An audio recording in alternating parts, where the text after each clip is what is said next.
काळा goggle घालूनी suncoat चढवूनी नक्षीदार scarf मी बांधिला. हात नका लावू माझ्या गाडीला.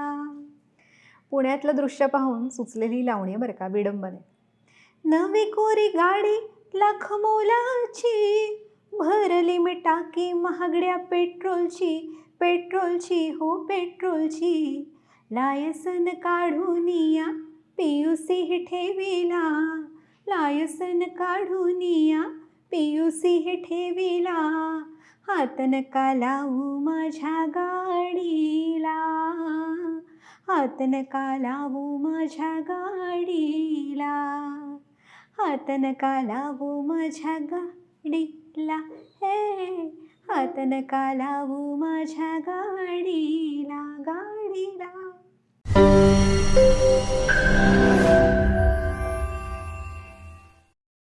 वा वा. मित्रांनो, आपण आता ही विडंबन लावणी ज्यांच्याकडून ऐकली त्या म्हणजे कवयित्री, लेखिका, निवेदिका रुचा थत्ते मॅम. मॅम, मनपूर्वक स्वागत आपलं आजच्या या भागामध्ये. कार्यक्रमाची सुरुवात, आजच्या या भागाची सुरुवात एवढ्या सुंदर लावणीने, विडंबन लावणीने झाली आणि नक्कीच गप्पा आपल्या पुढे जाऊन खूप रंगणार आहेत. लोकांना खूप वेगवेगळ्या गोष्टी तुमच्या माध्यमातून समजणार आहेत, कारण तुम्ही अनेक लेखन क्षेत्रांमध्ये लिहित असता. त्यामध्ये जसे की आत्ता लावणी आहे, विडंबन लावणी, त्यानंतर कविता आहे, हायकू आहे, हास्य कविता आहेत. बऱ्याच गोष्टी आम्हाला तुमच्याकडून जाणून घ्यायच्या आहेत. आपण गप्पांना सुरुवात करूयात. परंतु गप्पांना सुरुवात करताना मला सुरुवातीलाच विचारायला आवडेल की एकतर लेखन, निवेदिका आणि कवयित्री या तिन्ही गोष्टी तुमच्यामध्ये आहेत आणि या तिन्हींचा तुम्ही संगम कसा राखता किंवा कशा पद्धतीनं तुम्ही स्वतःला या तिन्ही गोष्टी घेऊन पुढे घेऊन जाता? म्हणजे मला असं वाटतं की या सगळ्या गोष्टी एकमेकांना पूरक आहेत. म्हणजे मी निवेदन किंवा व्याख्यानं देते किंवा गद्य जरी लिहित असले तरी कवितेशी मी इतकी जोडली गेलेली आहे आणि प्रत्येक ठिकाणी कविता मला नेहमी साथ देते. मग ती ज्येष्ठ कवींची कविता असू दे किंवा माझी स्वतःची कविता असू दे. माझा अनुभव असा आहे की वेगवेगळे विषय हाताळताना ते विषय माझ्यामध्ये इतके झिरपत जातात की मग म्हणजे आपल्यामध्ये पूर्णपणे एखादी गोष्ट भिनली असेल तर ती कवितेतनं उमटतेच. तसा बऱ्याच वेळेला मला अनुभव आला. म्हणजे मी आता पाडगावकर म्हणा, बहिणाबाई यांच्यावरती कार्यक्रम करते किंवा ओवी ओवीत जावी. तर त्या विषयांवरती म्हणजे जात्यावरच्या ओव्या, त्या विषयांवरती मला त्या वेळेला कविताही सुचत गेल्या किंवा संत साहित्य असेल. आणि त्याचबरोबर एक सादरीकरणाची पण आवड असल्यामुळे त्या कविता लोकांना म्हणजे स्पर्शून जात राहिल्या आणि सगळीकडे पोचत राहिल्या आणि कविता त्या माध्यमातून मला पोचवता येते याचा फार आनंद आहे. म्हणजे जुन्या कवींच्याही कविता आणि माझ्याही कवितेला त्या निमित्ताने व्यासपीठ मिळालं. पण एक मात्र नक्की की त्या कार्यक्रमाच्या किंवा विषयाच्या ओघात असेल तरच मी ती कविता सादर करते. म्हणजे म्हणजे असं ठरवून होत नाही. म्हणजे ओढून ताणून की मला कविता सादर करायची म्हणून असं नाही. कारण त्या विषयामध्ये ते छान ओघामध्ये आलं पाहिजे, त्या प्रवाहामध्ये राहिलं पाहिजे. त्यामुळे त्या पद्धतीने मी कविता सुद्धा अधनमधनं सादर करत असते. पाठांतर एवढं होतं असं समजा आता बोलताय तुम्ही एखाद्या कार्यक्रमामध्ये आणि ते कधी काळी तुम्ही लिहिलेलं असेल, कधी पाठ असते. म्हणजे इतरांच्याही कविता, ज्येष्ठांच्या कविता, स्वतःच्या कविता काही वेळेला पाठ असतात आणि म्हटलं तसं ओघात जसं येईल तशा कधी 2-4 ओळी सुद्धा असतात, कधी पूर्ण कविता छोटी असेल तर अशा पद्धतीने ती येते. आणि अगदी कधी ठरवलं असेल की हे इथे यायला पाहिजे पण माझी पाठ नाही तर काही आपण लिहून पण मुद्दे जसे समोर ठेवतो तशा पद्धतीने कधी कधी असू शकतं. म्हणजे त्या विषयाची जर गरज असेल आणि तुम्ही जो विषय आता बोलत आहात त्या विषयाला धरून जर ती कविता असेल आणि ती तिथं जर येणं अपेक्षित असेल, कदाचित पाठ नसेल तर तुम्ही बघून पण ती सादर करताय. ही खूप जमेची बाजू आहे. त्याचं कारण काय माहितीये का, की तो विषयाची पूर्णता तिथे बरोबर घडते मला असं वाटतं. बरोबर. आणि कविता जशा आवडत जातात ना तशा त्या आपोआपच पाठ होत जातात. म्हणजे म्हणून जशी पैठणी कविता आहे किंवा पृथ्वीचं प्रेमगीत आहे, अशा कणा कविता असेल. ऐकून आहे का ती पृथ्वीचं प्रेम नावाची कविता? युगा मागुनी चालली रे युगेही करावी किती भास्करा वंचना. युगा मागुनी चालली रे युगेही करावी किती भास्करा वंचना. किती काळ कक्षेत धावू तुझ्या मी, कितीदा करू प्रीतीची याचना. पृथ्वी म्हणते म्हणजे सूर्य आणि पृथ्वी यांच्यातला तो संवाद म्हणण्यापेक्षा पृथ्वी विरहातनं सूर्याला साथ घालते. ग्रेट. नव्हाळीतले ना उमाळे उसासे, नव्हाळीतले ना उमाळे उसासे, नती आग अंगात आता उरे, विझुनी आता यौवनाच्या मशाली, उरी राहिले काजळी कुपरे. परी अंतरी प्रीतीची ज्योत जागे, परी अंतरी प्रीतीची ज्योत जागे, अविश्रांत राहील अन जागती, न जाणे न येणे कुठे चालले मी, कळे तू पुढे आणि मी मागुती. दिमाखातर तारे नटोनी थटोनी, शिरी टाकीती दिव्य उल्का फुले, परंतु तुझ्या मूर्ती वाचून देवा, मला वाटते विश्व अंधारले. तुआ सांडलेले कुठे अंतराळात, वेचुनिया दिव्य तेजक्कण, मला मोहवाया बघे हा सुधांशू, तपाचार स्वीकारुनी दारुण. पिसारा प्रभेचा उभारून दारी, पहाटे उभा शुक्र हा प्रेमळ, करी याचना प्रीतीची लाजुनी, लाल होऊन या लाजरा मंगळ. निराशेत संन्यस्त होऊन बैसे ऋषींच्या कुळी उत्तरेला ध्रुव, पिसाटा परिकेस पिंजारुनी हा, करी धूमकेतू कधी आरजव. परी भव्य ते तेज पाहून पूजून घेऊ गळ्याशी, कसे काजवे नको क्षुद्र शृंगार तो दुर्बळांचा, तुझी दूरता त्याहुनी साहवे. तळी जागणारा निखारा उफाळून येतो कधी आठवानेवर. तर अशी ही कविता पुढे जाते. म्हणजे बरीच मोठी कविता आहे, दीर्घ कविता आहे आणि खऱ्या अर्थाने तुम्ही सगळे रस या कवितेमध्ये आणलेले आहेत. ज्यावेळेस तुम्ही सादर करत होता, एक तर तुमच्या आवाजामध्ये प्रचंड गोडवा आहे किंवा जो आवाज अपेक्षित आहे सादरीकरणाकरता त्या तसाच आवाज तुमचा आहे. त्यामुळेच कदाचित हे तीनही माध्यमं तुम्हाला सांभाळताना खूप सहज शक्यता होत असणार आहे. त्याचं कारण काय, एकतर आवाज आहे, शब्द आहेत, बरोबर, आणि ती लय पण आहे. म्हणजे तिन्ही गोष्टींचा संगम झालेला आहे. ती देवाची कृपा म्हणजे सर्वार्थाने सरस्वती तुमच्यावरती प्रसन्न आहे असं म्हणायला हरकत नाही. आणि मग आता याला जोडूनच तुमचं बालपण, एक तर तुमचं सगळं पुण्यामध्ये गेलं, असं असताना देखील तुम्ही जात्यावरच्या ओव्या, कारण आताच बोललात ना तुम्ही की जात्यावरच्या ओव्या सुद्धा तुमच्या मुखोद्गत आहेत. कारण जात्यावरच्या ओव्या म्हटले की आमच्यासारख्याला पहिल्यांदा काय आठवतं तर ते ग्रामीण भाग आठवतो. ही नाळ कशी तुम्ही जोडलीत किंवा हा साधर्म्य कसा साधलात? म्हणजे माझं बालपण पुण्यात गेलं म्हणजे अगदी अहिल्यादेवी शाळा, SP कॉलेज, पुणे विद्यापीठ आणि तशी पेठांमध्येच मी राहिले. पण आजीच्या वहीत काही ओव्या लिहिलेल्या असायच्या, म्हणजे तिथे पहिल्यांदा कानावर पडल्या त्याचं की तेव्हा खूप गोडी होती अशातला भाग नाही. पण हे नंतर कवितेचा जसा प्रवास सुरू झाला आणि निवेदन, व्याख्यानं, त्याच्यामध्येच मला कधीतरी ओवीशी मी जोडली गेले. बहिणाबाईंच्या कविता आधी हातात आल्या आणि इंदिरा संत, म्हणजे मुक्ताबाई ते शांताबाई असा विषय मी व्याख्यान म्हणून पण हाताळला आणि निवेदनासाठी पण हाताळला. आणि त्या दरम्यान सगळ्या कवितांचा शोध घेताना, म्हणजे शांताबाईंची जन्मशताब्दी जेव्हा होती तेव्हा त्या निमित्ताने हा अभ्यास जास्त झाला. आधीपासूनच मुक्ताबाईंचं चरित्र तर मी 20 वर्षापूर्वीच लिहिलं होतं. म्हणजे कॉलेजमध्ये असताना. किती छान. ज्ञानेश्वर, मुक्ताबाई, तुकाराम महाराजांचं मी प्रौढ साक्षरांसाठी एकही जोडाक्षर न वापरता लिहिलं होतं. तर असा प्रवास सुरू होता, म्हणजे टप्प्याटप्प्याने, कारण एखाद्या महिन्यात सगळा विषय पूर्ण नाही होऊ शकत.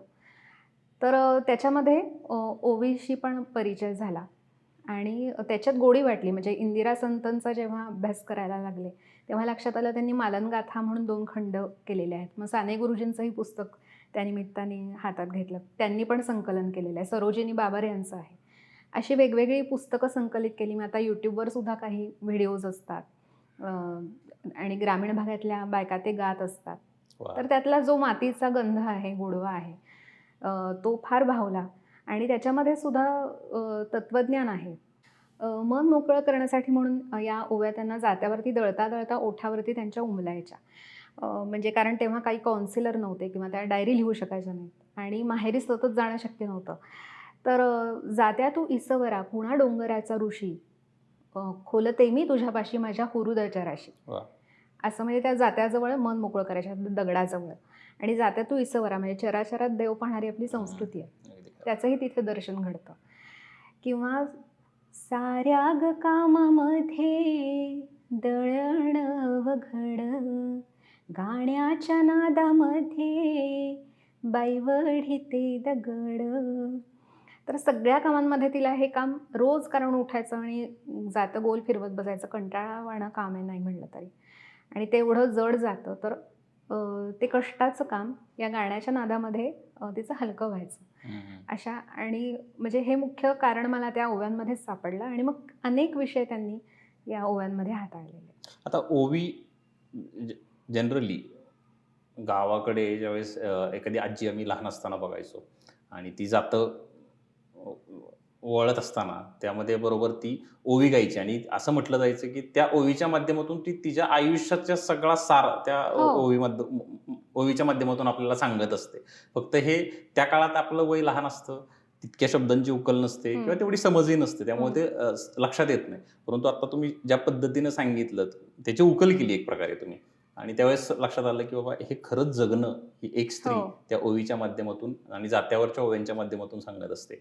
आणि बहिणाबाई ह्या जात्यावरच्या ओव्या खूप सुंदर पद्धतीनं सादर आणि करायच्या. त्या घरोट म्हणतात त्याला. घरोट. अरे घरोट घरोट तुझ्यातून पडे पिठी, तसं तसं माझं गाणं पोटातून येतो. वा वा वा.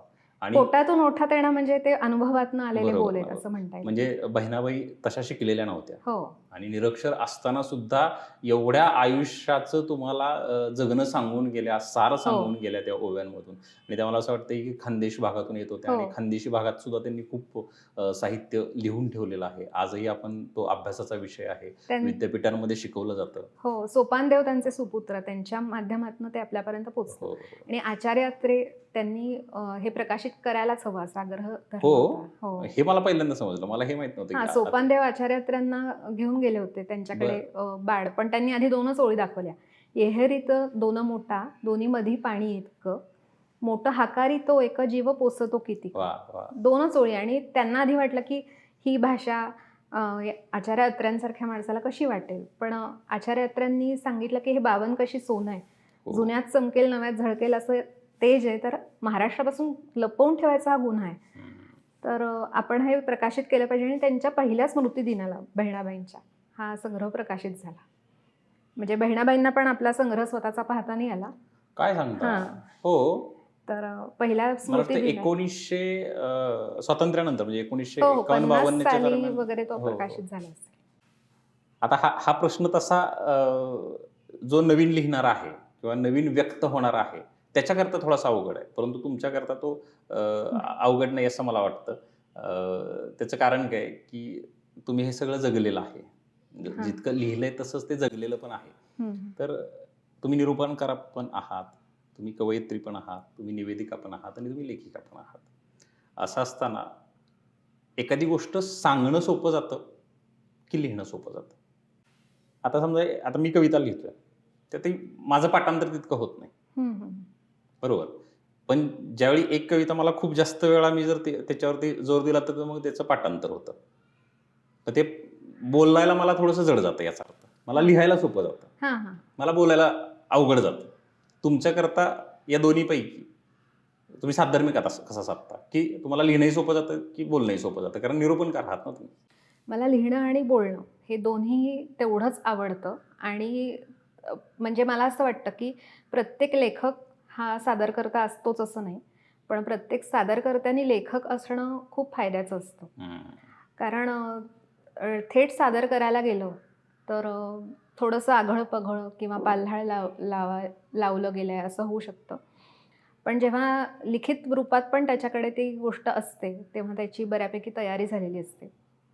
आणि मला असं वाटतं की कविता ही सादर करून जास्त चांगल्या प्रकारे पोचते. म्हणजे नक्की कवीला काय म्हणायचं आहे. किंवा आता पॉडकास्टचा जसा काळ आहे, आपण आता बोलतोय, तर लोक कामं करता करता हे पॉडकास्ट ऐकत असतात. तर किंवा दृकश्राव्य माध्यम जसं म्हणलं, ऑडिओ व्हिज्युअल व्हिडिओ बघण्याचा काळ आहे. त्यामुळे याही माध्यमातनं किंवा व्यासपीठावरनं कविता जास्त पोचते. म्हणजे अगदी मंगेश पाडगावकर, विंदा करंदीकर, वसंत बापट यांनी सुद्धा कविता सादर करायला सुरुवात केली एकत्र मिळून. आणि तेव्हा त्यांना सुद्धा टीका ऐकायला लागली होती की यांनी बघे निर्माण केले. कारण कविता पुस्तकात वाचायची असा एक समज होता. पण आत्ताचा जर पुढचा काळ बघितला तर मग सुधीर मोघांनी कविता पानोपानी केला आहे, किंवा त्याच्यानंतर संदीप खरे, त्यांचं आयुष्यावर बोलू काही गाजला, दिवस असे की कॅसेटमध्ये त्यांच्या कविता, अशा त्यांच्या अनेक कॅसेट्स पण आल्या. आणि त्यानंतर आता वैभव जोशी म्हणा, सौमित्र त्यांची गारवा कॅसेट, त्यामुळे तिथून सादरीकरणावरती भर, म्हणजे त्यामुळे उलट लोक कवितेकडे वळली. त्यामुळे जर फक्त पुस्तकात कविता राहिली असती तर कदाचित ती जनसामान्यांपर्यंत पोचली नसती. पण आता कवितेची गोडी मनामनात पोचण्यासाठी त्याचा उपयोग होतोय. त्यामुळे लिहिणं हा आनंदाचा जरी भाग असला तरी ती सादर केल्यामुळे जास्त चांगली पोचते असं मला वाटतं. आता हे कशावरून विचारलं मी तुम्हाला, की असं म्हटलं जातं की चांगली कविता कोणती, जी आपली पाठ होते ती आपल्यासाठी चांगली कविता. बरोबर. मग ती स्वतःची असो किंवा इतर कवीची असो, कुणाची असो, जी कविता तुमची पाठ होते ती तुमच्याकरता चांगली कविता असते. आता माझ्याकरता माझी चांगली कविता कोणती, जी माझी पाठ आहे ती माझी चांगली कविता. त्यासाठी पाठांतर असणं म्हणजे सादरीकरण तुमचं चांगलं असणं हे सुद्धा तितकंच आत्ताच्या सध्याच्या युगामध्ये हे महत्त्वपूर्ण आहे. आणि त्याची उदाहरणं म्हणजे वैभव जोशी असतील, त्याचं उदाहरण म्हणजे संदीप खरे, सौमित्र जे म्हटले तुम्ही, किशोर कदम, ही त्याची चालती बोलती उदाहरणं आहेत. हो. आणि पाठ म्हणजे ती म्हणजे जेव्हा आतून येते ना किंवा मनाला इतकी भावलेली असते ना, किंवा तो विचार मुळात कविता म्हणण्यापेक्षा, तेव्हा ती पाठ होते. आणि अगदी जरी पाठ नसेल की ज्यांना सादर करायची आहे तर ती किमान खूप डोळ्याखालनं गेली पाहिजे, ती समजून मुळात घेतली पाहिजे. तर अधूनमधून का होईना आपण प्रेक्षकांकडे त्यामुळे बघू शकतो. म्हणजे अगदीच पाठ नसेल, म्हणजे चुकीचं म्हणण्यापेक्षा किंवा चुकण्यापेक्षा समोर कागद ठेवायला हरकत नाही, पण अधूनमधून तरी समोर नजर गेली पाहिजे. पूर्णपणे खाली बघून बोलणं किंवा त्यात चढ उतार नसणं, हे म्हणजे त्यामुळे ती कविता पोचणार नाही अशा पद्धतीने सादर केली. अगदी खरं, अगदी खरं. आणि याचाच भाग मग तुम्ही परत नंतर गोमातेची आरती पण लिहिली, की जी खूप गाजते, तर त्याविषयी ऐकायला आवडेल. गोमातेची आरती म्हणजे मध्यंतरी असं झालं, माझी बहीण गोव्याला असते आणि तिने एक वासरू दत्तक घेतलं. दत्तक घेतलं म्हणजे काय, त्याचा वर्षभराचा चाऱ्याचा खर्च द्यायचा, अशा पद्धतीने दत्तक घेता येतं. तर म्हणजे ते राहतं गोशाळेतच. तर त्या गोशाळेची व्यवस्था बघणारे त्यांच्याशी तिचा संपर्क झाला आणि ते वासरू दत्तक घेतलं कळल्यानंतर म्हणजे मला गाई गुरांविषयी का कोणाचं प्रेम आहे. आणि म्हणजे मी एका कार्यक्रमासाठी गेले होते, तिथे पण गोठा होता. म्हणजे असं म्हणतो ना, आपल्याला ज्या गोष्टी आवडतात त्या आपण आकर्षित करतो आणि तशा काढायला पण लागतात. तर हिने पण ते केल्यानंतर मला आश्चर्य वाटलं आणि ते मनाला इतकं स्पर्शलं. मी गोव्यात पण नव्हते तेव्हा, तरी माझ्याकडनं एक आरती लिहिली गेली, मी तिला पाठवली आणि ती संगीतकार आहे. तर पण तिला जवळजवळ 4 महिन्यांनी मी जाणार होते गोव्यात, त्यावेळेला चाल सुचली आणि मग तिने त्या गोशाळेत चाल त्यांना सुचली. कविता मी लिहिली, म्हणजे आरती लिहिली. अगोदर लिहून झालेली होती. हो. आणि जवळजवळ 4-5 महिन्यांनी अचानक तिला ती आठवली आणि चाल सुचली. आणि मग तिने त्या गोशाळेशी पण तेवढाच संपर्क आला म्हणून त्यांना ऐकवली. तर ते म्हणले, आपण करूयात ही आरती, म्हणजे तुम्ही करून दिलीत तर आम्ही लावू. तर तिथे 4,500 गाई आणि वासरं आहेत. तर एवढ्या सगळ्यांसाठी ती रोज 3 वेळा लावली जाते आणि तिथे जे कोणी पाहुणे येतात त्यांना पण ती आरती करण्याचा मान मिळतो असं. तर त्याच्या 2 ओळी ऐकवतो. गोमाता गोमाता जय जय गोमाता, आरती तुझला ओवाळी तो आता. जय जय गोमाता जय जय गोमाता, दत्ताजवळी तुझे रूप शोभते. गोपाळाची तुझला कृपा लाभते. देवलोक जणू वसे तव पोटी, आरोग्यासी संजीवनी मोठी. जय जय गोमाता जय जय गोमाता, अशी मोठी आरती होती. खूप छान. पण त्यातले शब्दही खूप प्रभावशाली आहेत. आणि गाई म्हटले की ज्याचा तुम्ही आता उल्लेख केला आरतीमधून, की श्री दत्तांच्या शेजारी जी असते ती गोमाता असते आणि ते आपले सर्वांचं आराध्य दैवत म्हणजे श्री गुरुदेव दत्त. आणि त्यांच्या शेजारी असणारा महत्त्वपूर्ण प्राणी म्हणजे गोमाता, आणि त्याच्यावरती ती आरती होणं आणि त्या गोव्यातल्या गोशालेमध्ये ती आरती रोज होणं ही खूप भाग्याची गोष्ट आहे. कारण ही साधी सोपी गोष्ट नाहीये की एका गोशाळेमध्ये ती आरती रोज होणं आणि नकळत गोसेवा घडते असं म्हणतात. हो ना, एक प्रकारे तुम्ही आहात पुण्यामध्ये, परंतु तुमची गोसेवा ही गोव्यामध्ये घडते आजही आणि ते निरंतर घडत राहील. खरंच खरंच खूप भाग्याची छान गोष्ट. वाटलं ही, म्हणजे आरती खूप सुंदर आहे आणि ज्या पद्धतीनं हा प्रवास घडतोय या आरतीचा, तोही खूप वाखाणण्याजोगा प्रवास आहे. आता मॅडम तुमच्या आयुष्यामध्ये आलेली काही लोक, त्यामध्ये शिरीष पै यांच्याविषयी ऐकायला आवडेल. ते म्हणजे कवितांमध्ये मी जसे वेगवेगळे प्रकार हाताळू शकले, तर शिरीष पै म्हणजे मराठीत हायकू हा प्रकार त्यांनी सर्वप्रथम आणला. अच्छा. जपानी हा काव्यप्रकार आहे हायकू, हो. 3 ओळींचा. हो. आणि ती मुळात 3 ओळींची निसर्ग कविता असते, की उद्गार असतो आणि ती त्यांनी मराठीमध्ये रुजवली असं म्हणायला हरकत नाही. आणि गंमत म्हणजे माझं नाव जे ऋचा आहे, तर ऋचा गोडबोले नावाची एक हायकूकार होती. बर. म्हणजे माझ्या जन्माच्या वेळेला ती साधारण 10-12 वर्षाची असेल आणि तिची बातमी आली होती आणि माझ्या मुलीने हायकू करावी म्हणून माझ्या बाबांनी माझं नाव ऋचा ठेवलं. बर. आणि पुढची गंमत अशी की शिरीष पैंनी एका संग्रहाची प्रस्तावना लिहिली होती आणि त्याच्यामध्ये महाराष्ट्रातल्या हायकूकारांचा उल्लेख केला. त्याच्यामध्ये ऋचा गोडबोले असंही नाव होतं आणि माझं तेव्हा घाणेकर आडनाव होतं. ऋचा घाणेकर असंही त्यांनी उल्लेख केला. त्यामुळे ते वर्तुळ तिथे पूर्ण झालं. अगदी खरं. आणि माझे बाबासुद्धा कवी डॉक्टर मधुसूदन घाणेकर, त्यांनी पण हायकू केले. आणि मग माझे हायकू बऱ्यापैकी झाल्यानंतर आधी चारोळ्यांपासून सुरुवात झाली माझी. आणि मग हायकू म्हणजे मी करायला लागले की 1-2 हायकू त्यातल्या सांगते. पकडायला फुलपाखराला सरसावला त्यानं हात, फुलपाखरू आपल्याच नादात. म्हणजे याच्यात निसर्ग आहे, 3 ओळी आहेत आणि पहिली, तिसरी आणि दुसरी, तिसरी यामध्ये यमक असतं त्याच्यामध्ये. किंवा त्या तिथे दूरवर क्षितिज मला दिसतं आणि सूर्याचा अस्त. तर असं यमक आणि 3 ओळी. हे मी काही इतर जण 5-7-5 असाही नियम पाळतात, पण शिरीष पैंनी तो पाळला नव्हता. त्याच्यामुळे मी अशा पद्धतीने करते आणि आता त्या वेगवेगळ्या विषयांवर सुद्धा पुढे त्यांनी केलेल्या आहेत हायकू. तर तो हायकूचा प्रवास सुरू झाला आणि बऱ्यापैकी हायकू झाल्यानंतर बाबा म्हणाले की आपण संग्रह काढूया. फुलपाखरू आपल्याच नादात हेच त्याचं शीर्षक होतं. आणि साधारण 2004-5 साली म्हणजे मी कॉलेजमध्ये असतानाच तो प्रकाशित झाला. पण त्यांना हे सगळे हायकू पाठवले आणि त्यांना त्यांची तब्येत तेव्हा बरी नव्हती. तर खरं म्हणजे प्रस्तावना द्यावी म्हणून पाठवले होते. पण मग त्यांचा स्वतःहून फोन आला. म्हणजे मी घरी होते आणि तेव्हा मोबाईल नव्हते, लँडलाईन होते आणि त्याच्यावर म्हणजे दिसायचे पण नाहीत नंबर. तर त्यांचा मुंबईहून फोन आला आणि मीच नेमका फोन घेतला. त्या म्हणल्या, मी मुंबईहून शिरीष पै बोलते आणि 1.5 तास त्यांनी माझ्याशी गप्पा मारल्या आणि मार्गदर्शन केलं. म्हणजे एकेका हायकूवर ते अक्षरशः बोलत होते की कसं असायला पाहिजे, काय नाही. तर त्यामुळे त्यांचं मार्गदर्शन तेव्हा हायकू संदर्भात मिळालं की तो उद्गार असला पाहिजे, ते शब्दचित्र असायला पाहिजे वगैरे, अशा बारीक सारीक गोष्टी त्यांनी खूप सांगितल्या. तो काय अनुभव होता. आणि तुम्ही म्हणलात की महत्त्वाची लोकं, तर चारोळ्यांच्या वेळेला सुद्धा म्हणजे चारोळ्यांपासूनच माझी काव्यलेखनाची सुरुवात झाली. आणि चंद्रशेखर गोखले यांचं मी वाचलं. म्हणजे तोपर्यंत मी शाळेमध्ये नाटक, कथाकथन अशा गोष्टी करत होते. कवितांची एवढी गोडी नव्हती. पण कॉलेजमध्ये गेल्यावर 2ऱ्या वर्षाला असताना मी माझं वाचलं आणि त्याच दिवशी मला खूप 60-70 चारोळ्या सुचल्या. एका दिवसात? हो. आणि पण अर्थात त्यावेळेला बाळबोध होत्या बऱ्याचशा. त्यातल्याही निवडून आणि मग नंतर काही सुचलेल्या अशा करून आताही त्या काही बाळबोध वाटतात.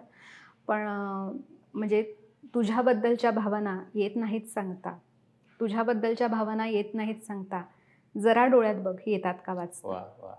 अशी म्हणजे कॉलेजच्या 2ऱ्या वर्षाला असताना सुचलेली ही चारोळी. किंवा तुझ्या विना मी म्हणजे रिषभ ते निषाद आहे. तेव्हा मी गाणं शिकत होते, त्याचं सुद्धा कधी कधी प्रतिबिंब. तुझ्या विना मी म्हणजे रिषभ ते निषाद आहे, मला पूर्णत्व देणारा तूच माझा षड्ज आहेस, तूच माझा षड्ज आहेस. तर असा याचाही चारोळी संग्रह काढायचा ठरलं आणि मग त्याला प्रस्तावना गंगाधर मांबार यांनी लिहिली होती.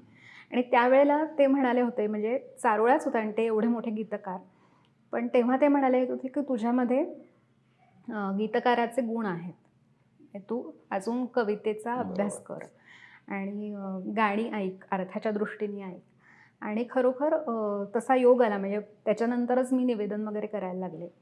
म्हणजे कवी संमेलन वगैरे हा थोडासा मी अनुभव घेतला, परंतु त्याच्यात न रमता मी माझे जे समवयस्क होते, बरोबर, तर ते 4-6 जणांचा ग्रुप, मग त्यांच्या कविता निवडायच्या, मग त्याचा एक क्रम लावायचा, त्या संहिता लिहायची, निवेदन करायचं. यातून माझा गाण्याच्या निवेदनाचाही प्रवास त्यातनंच सुरू झाला. पण आणि त्या निमित्ताने गाणी पण मी भावगीतं वगैरे कविता या दृष्टीने पण ऐकायला लागले. आणि तेव्हा मला म्हांबारे काकांचे हे शब्द नेहमीच आठवायचे. तर त्यांचंही म्हणजे कमी भेटी झाल्या असतील, पण त्यांचे शब्द कायम लक्षात राहिलेत. अगदी खरं आहे. आता तुम्ही सांगितलं त्या पद्धतीनं शिरीष पै आणि म्हांबारे काका, हां. तर यांची तर शब्बासकी मिळाली, परंतु आजपर्यंत कवितेला मिळालेली सर्वोत्तम दाद आणि पुरस्कार कोणता तुमच्या दृष्टीने? कारण एखादा कलावंत हा शाब्बासकीचा भोकेला असतो. हो. मलाही ज्यावेळेस माझ्या कवितेला शाब्बासकी मिळते त्यावेळेस अजून काय म्हणतो आपण, स्फूर्ती येते की आपण अजून लिहू शकतो, लिहिलं पाहिजे, लोकांपर्यंत पोहोचवलं पाहिजे. कारण ही दाद जी असते ती छोटी मोठी, पण ती दाद खूप आवश्यक असते. आणि ती आजपर्यंतची कोणती अशी दाद आहे की जी तुम्हाला खूप जास्त कवितेला भावली? कवितेला म्हणजे विडंबनालाच माझ्या वन्स मोर बऱ्याच वेळेला मिळालं एका. अच्छा. तर त्या एका दुसऱ्या विडंबनाची झलक दाखवते. हो. हो बाळा झाली किती रात, चांदोबा आला न भात, रड रड या कानात माझ्या मावेना, कुठे कसं ठेवू याला, जीव कासावीस झाला याचा, नाही भरवसा कुणी ऐकेना, पुरविता लाडयाचे दमून मी गेले, हट्ट सोड माझ्या बाळा शिणूनही गेले, बाळा ऐक जरा तरी अशी खोडी नाही बरी, आता झोप जरा तरी सोनुल्या, बाळा झोप आता तरी, आता वाजले की 12, बाळा झोप आता तरी, आता वाजले की 12. आणि घरातले सगळे कोरस देत आहेत. ए कशा पै छळतो, घरभर फिरतो, असं काय करतो, बाळा ऐका, बाळा आता ऐकणारे जरा तरी, भॅ 6ची बी सिरियल गेली, 9ची बी गेली, आता रिपीट ही सुरू झाली, बाळा झोप आता तरी, आता वाजले की 12, बाळा झोप आता तरी, आता वाजले की 12. कडेवर ध्यान माझं उभी केव्हाची मी गॅलरीत, पोर माझं 420 राहीना की हो जरा घरात, धाक नाही कोणाचाही, हद्द झाली हट्टीपणाची, रडारड कशा पायी आहे नजर बागुल बुवाची, कारट्या रे आहे नजर बागुल बुवाची, हो घर घे डोक्यावर लोक झाले गोळा, रातभर आता माझ्या डोळ्याला ना डोळा, आता कसं काय करू तुला, कसं रे आवरू, आता झोप जरा तरी सोनुल्या, बाळा झोप आता तरी, आता वाजले की 12, बाळा झोप आता तरी, आता वाजले की 12. वा वा, खूपच छान, खूपच छान. खूप मस्त विडंबन करताय तुम्ही. असे सुचतात की ठरवून लिहिलं जातं, की चाल मनामध्ये हळूहळू अशी जात असेल ना, शब्द येत असतील आणि त्याच्यातून ते लिहिलं जात असेल?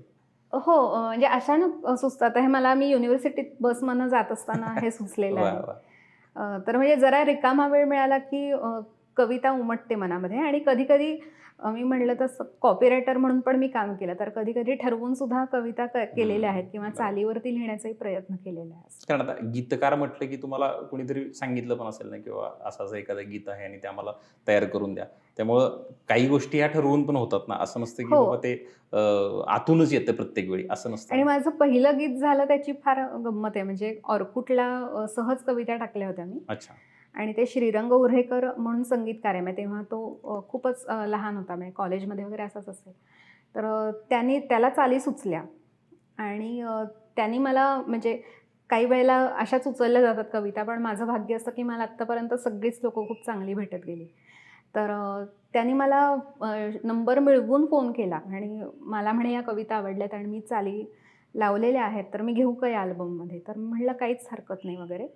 आणि मग त्याची CD आली स्वप्न ऋतू नावानी, आणि त्याच्यामध्ये हर्षल पाटील त्याच्या पण कविता, म्हणजे गीतं होती, आणि अभिजित खांडगेकरचं निवेदन होतं त्याच्यामध्ये त्यावेळेला.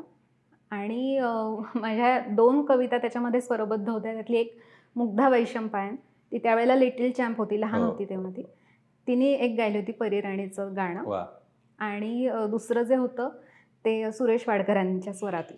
त्यामुळे हे अनपेक्षित योग माझ्या आयुष्यात आला की सुरेश वाडकरांचा स्वर गीताला लाभावा. 2010 सालची गोष्ट आहे. हो ना. ते एकदा तुम्ही त्या स्ट्रीम मध्ये गेला, त्या चौकटीत तुम्ही गेला की कविता ही तुम्हाला वेगवेगळ्या रूपांमध्ये कुठूनही कशी भेटत जाते आणि लोकांपर्यंत पोहोचवते. बघा ना, एक कविता तुमचा प्रवास हा अगदी इतक्या मोठ्या गायकापर्यंत पोहोचला. किती मोठी शाब्बासकीची थाप आहे. आणि असे जसं गोमातेची आरती किंवा हे जसं अनपेक्षित झालं तसे माझे 2 कविता संग्रहांबद्दल मी सांगितलं तर 4 कविता संग्रहांचा असाच योग होता. माझ्या मुलाचा फॅन्सी ड्रेसचा कार्यक्रम होता. तेव्हा त्या आंबा झालेला होता आणि त्या आंबा म्हणून त्याला 4 ओळी म्हणायच्या होत्या. तर त्या मी लिहून दिल्या होत्या की थांबा जरा थांबा, मी आहे आंबा, मी फळांचा राजा, खाताना येते मजा. आणि हे लिहून दिलं आणि पुढे मला प्रत्येक फळावरनं सुचत गेलं. मग मी ते लिहून ठेवलं आणि मला ज्यांनी माझी सूत्रसंचालन वगैरे पुस्तकं काढली होती तर त्यांचा अचानक थोड्याच दिवसात फोन आला.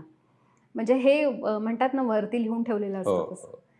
त्यांचा फोन आला की आम्हाला अशी फळं फुलं ह्याच्यावरती 4-4 ओळींचं पुस्तकं काढायचे.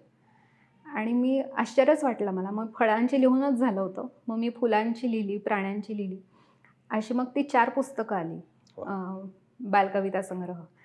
तर असे एक अनुभव मला कवितेच्या बाबतीत येत गेले. कवितेचा प्रवास हा खूप सुखकर असतो आणि खूप वेगळ्या पद्धतीने कविता लोकांपर्यंत पोहोचते, आपल्याला एक आत्मसमाधान देते. तुमचा प्रवास हा ओव्हरऑल आपल्याला खूप छान वाटला ऐकायला आणि खूप वेगवेगळे कंगोरे तुमच्या या मुलाखतीच्या माध्यमातून आणि आजच्या गप्पांच्या माध्यमातून आपल्याला ऐकायला मिळाले.